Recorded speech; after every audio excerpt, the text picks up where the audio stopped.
na naman ang puso ni Jackie Lu Blanco. Matapos pumanaw ang kanyang ina, ngayon naman ay pumanaw na ang kanyang strange husband na si Ricky Dabao. Matatandaan na hindi nga nasilayan si Ricky Dabao sa wake ng kanyang mother-in-law na si Pilita Corrales. Ito'y sa kadahilanang nasa karamdaman, nasa higaan ng karamdaman nga ang nasabing aktor. Anyway, mula nga sa naging update ng bandera, pumanaw na ang veteran at award-winning actor na si Ricky Dabao. Siya ay 63 years old. Kinumpirma ito ng kanyang Viva Entertainment family ang malungkot na balita sa pamamagitan ng Facebook. Walang nakalagay kung ano ang dahilan ng pagyaw ng aktor, ngunit matagal nang nababalita na pabalik-balik sa ospital ang aktor nitong nagdaang taon. Kalakip ang black and white photo ng veteranong aktor, nakasulat dito ang mensaheng pahinga ka na, Sir Ricky.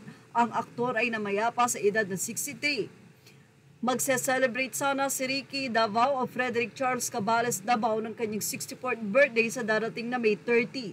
Nagsimula ang showbiz career ni Ricky noong early 80s at nakagawa ng humigit kumulang 100 pelikula. Bukod pa riyan sa napakaraming teleserye na kanyang ginampanan sa iba't ibang TV network.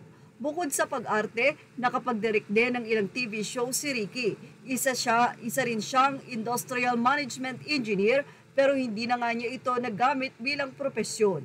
Sa 4 na dekada niya sa entertainment industry, narito ang ilan sa mga pelikulang nagawa niya.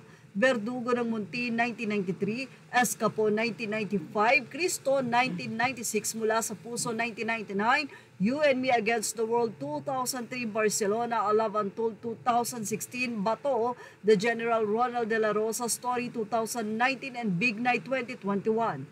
Sa telebisyon, napapanood siya sa Mula sa Puso ng 1997, Pangako Sa'yo 2000, Kay Tagal Kang Hinintay 2002, Jezebel 2008, Bilangin ang Bituin sa Langit 2019, I Can See You, Alternate 2021 at marami pang iba.